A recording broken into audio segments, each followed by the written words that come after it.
Olá, tudo bem com você? Nesta temporada especial para aprofundar o relatório de síntese da primeira Assembleia do Sínodo, hoje nós vamos nos voltar para o terceiro capítulo, que tem como título Entrar numa comunidade de fé, a iniciação cristã.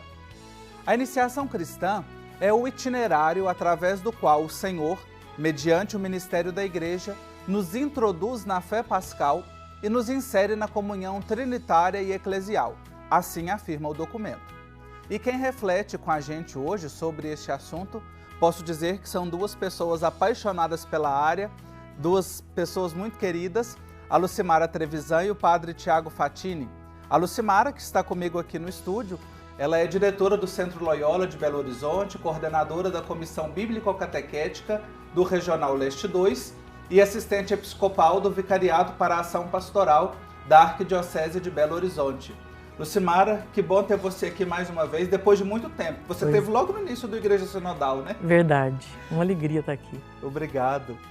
E o padre Tiago Fatini, ele é autor de diversos livros na área de catequese e liturgia e também é o diretor comercial das edições CNBB, está conectado conosco. Padre Tiago, bem-vindo ao Igreja Sinodal, uma alegria tê-lo aqui também neste debate, nessa conversa. Olá a todos, minha saudação, é uma alegria poder estar com vocês participando desse programa, sobretudo esse tema tão importante para a nossa igreja.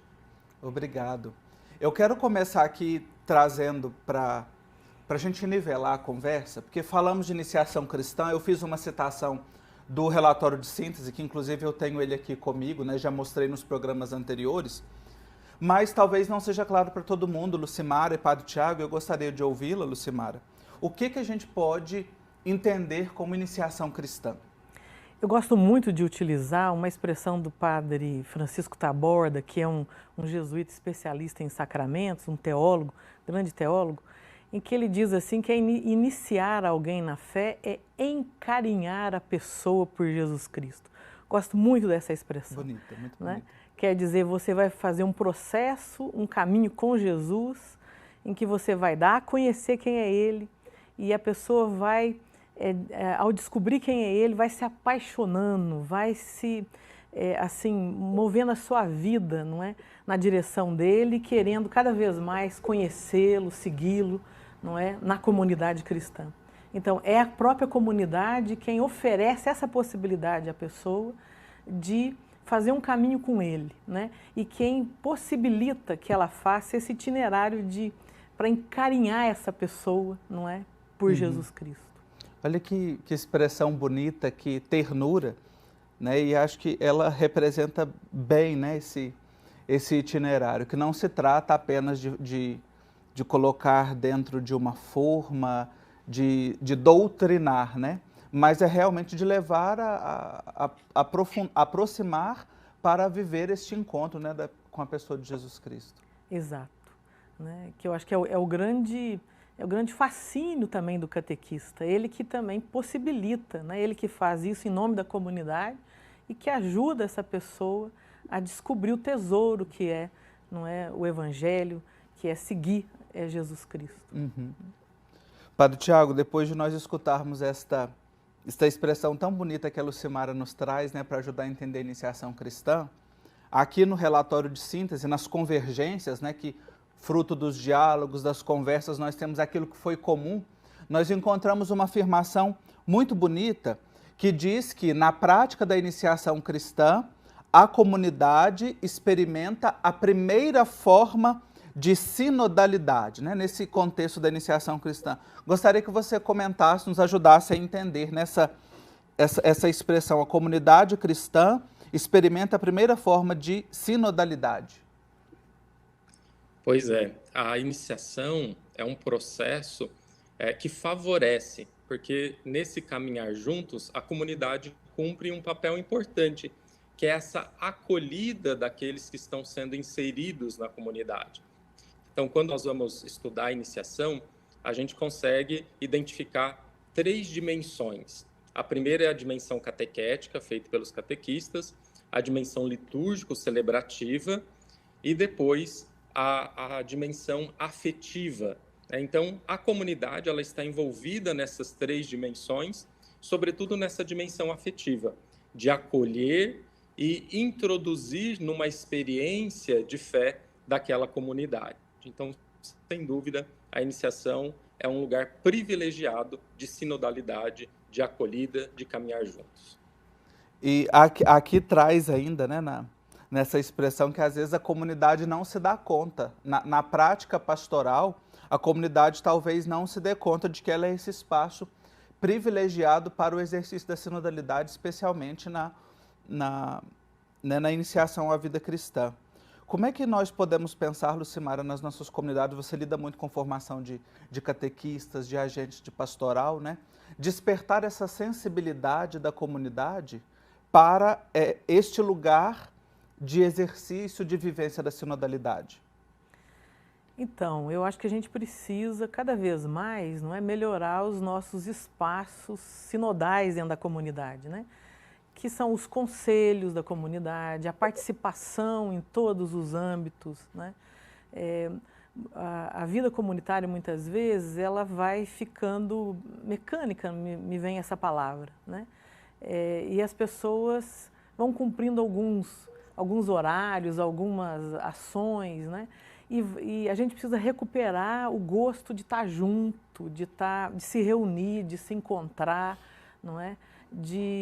No caso da iniciação, não é, também de apoiar, de reconhecer que nós não podemos descuidar de quem chega na comunidade, de quem vai viver um processo, não é, de iniciático, né, de seja em vista de um sacramento, não é, dos sacramentos da iniciação, mas mais que tudo, eu acho que recuperar o gosto de estar junto, o gosto de se encontrar, não é? O gosto de discutir os caminhos que nós podemos percorrer para melhorar a vida da comunidade, né? Uhum. E isso eu acho que se faz em conjunto mesmo, né?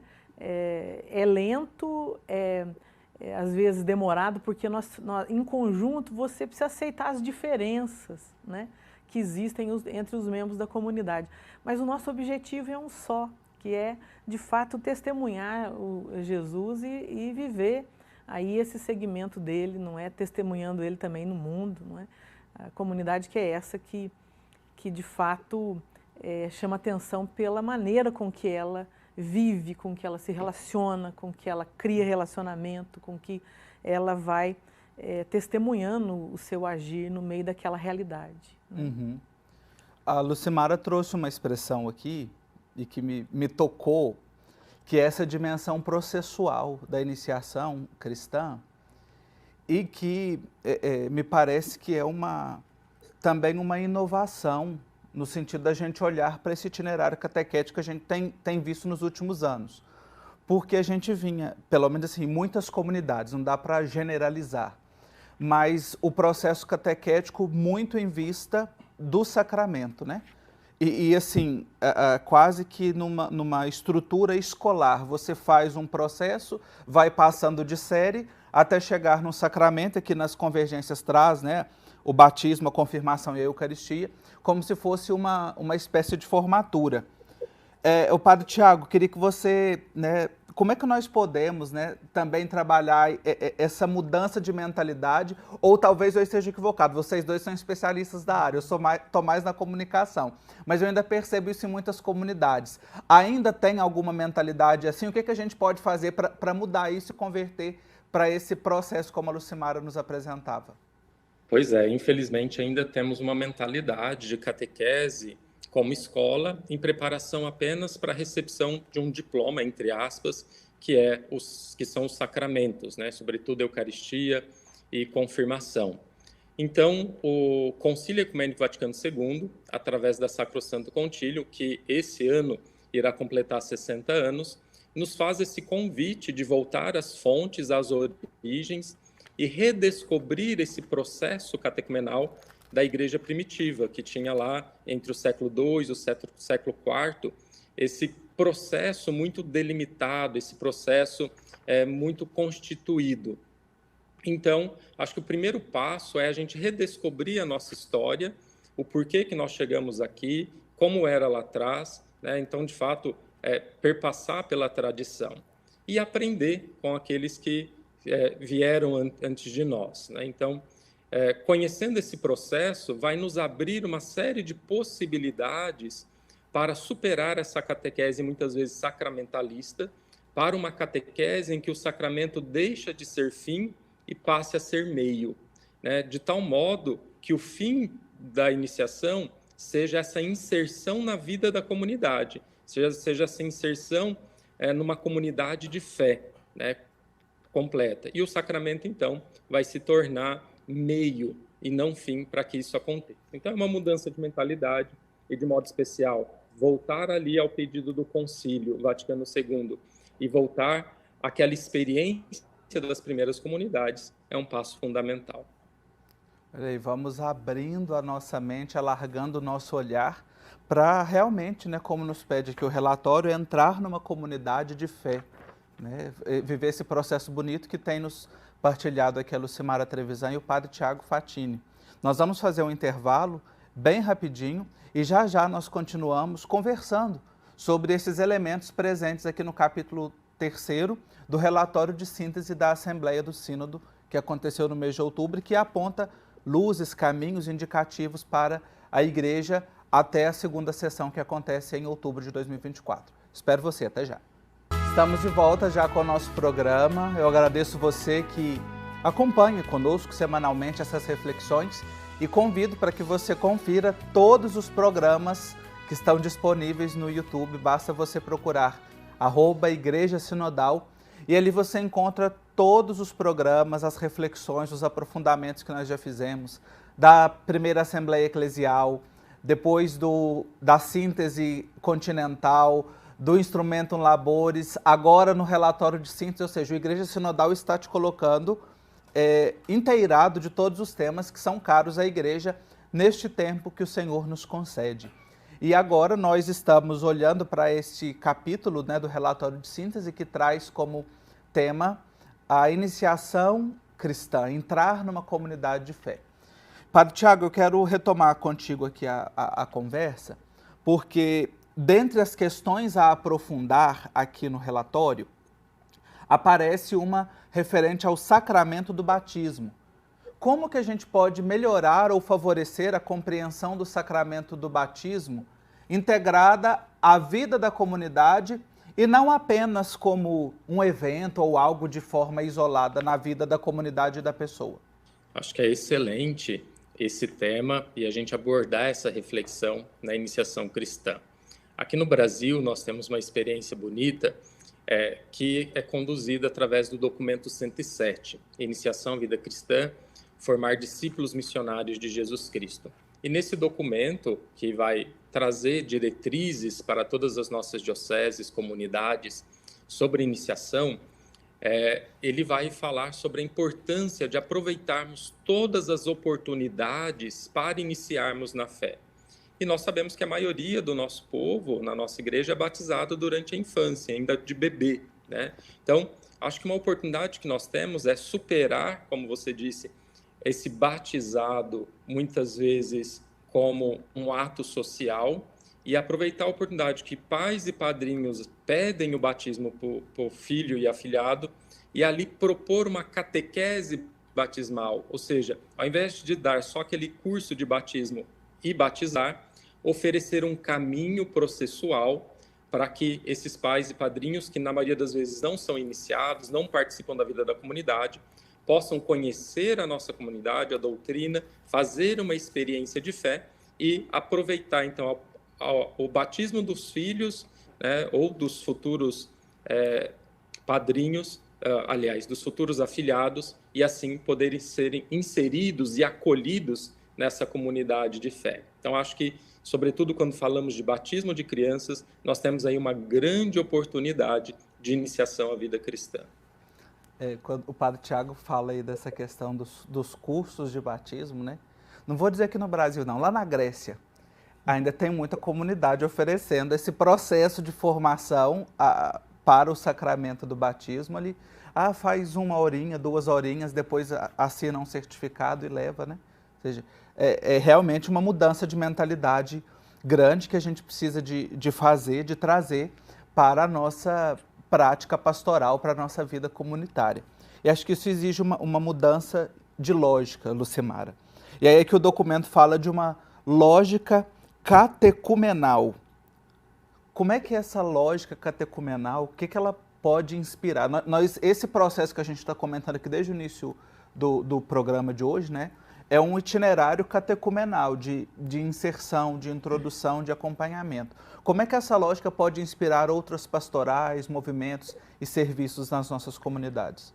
Eu destacaria que a inspiração catecumenal, que a gente chama, como o padre Tiago lembrou, que é o modelo de catequese do início, né, do cristianismo, ela significa que o centro de tudo que nós fazemos é o anúncio de Jesus Cristo. E também há uma centralidade no nosso agir que tem como fonte a palavra de Deus, né? Uhum. Então, o foco principal é o anúncio de Jesus, ter a palavra de Deus como centro, não é? Um acompanhamento mais pessoal, personalizado das pessoas, né? Levar um caminho onde a pessoa celebre também a sua fé, não é? Através de uma liturgia viva, enfim, estou destacando aqui pelo menos 3 pontos. Então, hoje eu destaco que nenhuma pastoral ou movimento pode dar por suposto que a pessoa que está entrando, ela de fato seja convertida. Então, implica que nós precisamos mudar a maneira de acolher as pessoas, acolher muito mais, muito melhor, mas também pensar que ela precisa de um caminho, não é, de redescoberta de Jesus Cristo, mesmo que ela já tenha recebido todos os sacramentos. Implica rever também a formação dos leigos, a partir dessa lógica. Ele não precisa muitas vezes, no começo, de grandes conteúdos doutrinais, ele precisa de encontrar-se com Jesus, né? Uhum. Então, o foco da formação precisa ser revisto e também ter como centro, como central na ação pastoral, o anúncio da palavra de Deus. Então, eu acho precioso hoje a recuperação dos grupos de reflexão bíblica, não é? Como consciência da centralidade da palavra de Deus na vida da gente e ela como grande iniciática, como grande iniciadora das pessoas, não é? Na fé. Uhum. Né? Bonito que você traz essa questão que a gente nunca pode dar que a pessoa já está convertida. Eu me lembro de uma das participações do Dom Mol aqui no nosso programa, e que ele falou assim, a gente se converte a vida toda, a gente nunca está pronto, né? Então é realmente viver esse processo, olha que bonito, e recuperar essa centralidade da palavra. Então, nas nossas reuniões, encontros de comunidade, das pastorais, né? Trazer sempre a palavra de Deus, partir dela, né?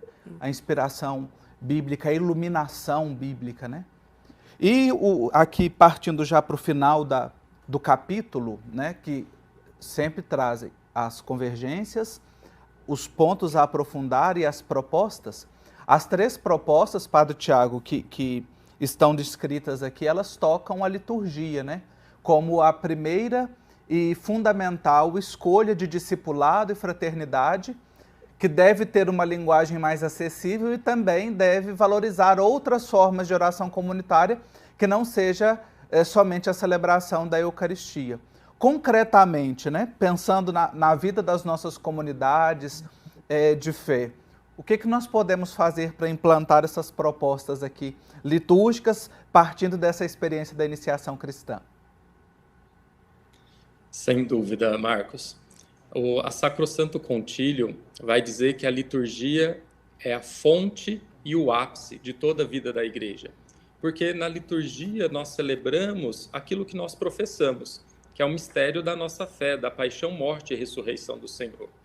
Porém, essa liturgia utiliza de uma linguagem própria. Ela se comunica por ritos e símbolos. Então, na iniciação à vida cristã, nós precisamos também ser iniciados a essa linguagem própria, que é a linguagem litúrgica. Imagina se a gente fosse assistir um filme em mandarim. Provavelmente quase ninguém sabe falar mandarim, então vamos assistir esse filme sem legenda. O que vai acontecer? O filme pode ser ótimo, mas a gente não compreende o diálogo que ali está acontecendo. Na liturgia é a mesma coisa. Cada rito, cada símbolo que eu vejo me remete a uma realidade que eu não vejo, o transcendente, o mistério que nós celebramos. E, infelizmente, muitos de nós não fomos iniciados para esse tipo de celebração ou para esse tipo de linguagem. Então, nós precisamos investir na iniciação para que o nosso povo conheça não só a doutrina, não só faça uma experiência de comunidade, mas também seja iniciado nessa linguagem própria, que é a Sagrada Liturgia. E aí sim, ela vai se tornar cada vez mais acessível, uma vez que a gente consegue fazer, né, essa transição do que eu vejo para o que eu não vejo. Então, nós temos muito que avançar no campo da liturgia, superando essa liturgia como pode ou não pode, ou apenas como uma ação ritual, para compreendermos que nós celebramos o mistério da paixão, morte e ressurreição do Senhor nas diversas formas, desde a liturgia da palavra, que foi uma riqueza recuperada pelo concílio, a celebração eucarística, mas também liturgia das horas, os sacramentais, as bênçãos, enfim, nós temos uma infinidade de formas de oração que nós precisamos redescobrir e assim inventar menos, né, e de fato valorizar o que é a nossa tradição. Olha aí, que beleza a gente pensar, né? Quanta riqueza, né? Se a gente vai olhando, recuperando, aí que vem numa tradição da fé, essa transmissão que vem sendo de geração em geração, a fé que entra pelos ouvidos, né? A gente vê lá na carta aos Hebreus, é esse anúncio que nos proporciona também a intimidade, a proximidade com a pessoa de Jesus. Que papo agradável, rico e que nos estimula a seguir uma igreja sinodal, tendo consciência da iniciação cristã, né? De que ela nos faz entrar na vida da comunidade. Quero agradecer aos nossos convidados de hoje, Lucimara Trevisan, que é catequista e por ser catequista desenvolve aí diversos ministérios e funções na igreja. Obrigado pelo seu ser catequista e pela contribuição aqui com a gente hoje. Eu que agradeço, né? A possibilidade de refletir sobre a iniciação é preciosa hoje na igreja. Isso. E outro catequista também, né? O padre Tiago Fatini, que é escritor de diversos livros aí na área de iniciação à vida cristã, atualmente também diretor comercial das edições CNBB. Obrigado pela sua participação aqui hoje, padre Tiago. É uma alegria, agradeço o convite, um prazer sempre reencontrar Lucimara. Estamos aí uma caminhada longa juntos em prol da evangelização, do anúncio de Jesus Cristo. Então, mesmo online, daqui da sede da Conferência Nacional dos Bispos do Brasil, quero deixar meu abraço e minha bênção a todos que nos acompanham. Amém. E obrigado a você que participou do nosso programa hoje. Lembre-se, na próxima semana nós temos um encontro marcado para a gente refletir sobre o 4º capítulo do relatório de síntese, que é sobre os pobres. Eu espero você, vai estar imperdível. Tchau, tchau.